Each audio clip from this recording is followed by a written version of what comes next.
జగన్మోహన్ రెడ్డి గారు మళ్ళా సీఎం అవుతారని మీరు నమ్ముతున్నారా?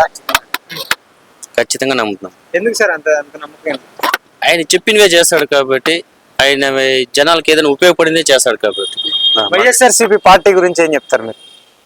ఇలాంటి పార్టీ ఇంకా బయట రాష్ట్రాల్లో కూడా వస్తే బాగుంది అనుకుంటా ఉన్నా. దేశం కూడా బాగుపడుతుంది.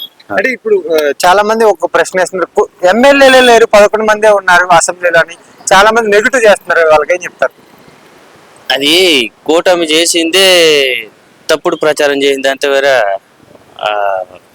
ఓట్లు అయితే పడినాయండి, బాగా పడినాయి ఓట్లు. ట్యాంపరింగ్ అనుకుంటా ఉన్నాం మేము ఖచ్చితంగా. వాళ్ళైతే నిజాయితీగా గెలవలేదు. అంటే చాలా మంది సార్, అంటే ఎమ్మెల్యేలు కానివ్వండి, మినిస్టర్లు కానివ్వండి, కొంతమంది అభిమానులు అయినా 11 మందితో ఏం చేసుకుంటారు, క్రికెట్ ఆడుకుంటారు అని చెప్పి ట్రోలింగ్ చేస్తున్నారు కదా. చేస్తారండి, వాళ్ళకి ఏం పని ఉంటుంది చెప్పండి. చేస్తారు, ట్రోలింగ్ చేస్తారు. నెక్స్ట్ పుంజుకుంటే చావు దప్పు కొడితే అప్పుడు తెలుస్తుంది అనమాట. ఓవరాల్ ఏం చెప్తారు ఈ వైఎస్ఆర్సీపీ పార్టీ గురించి, జగన్మోహన్ రెడ్డి గారి గురించి అసలు ఏం చెప్పాలనుకుంటున్నారు? ఆయన వస్తే బాగుంది అనుకుంటాను. ఖచ్చితంగా వస్తాడు కూడా. మళ్ళీ సీఎం అవుతారా? ఖచ్చితంగా అవుతారు. Thank you.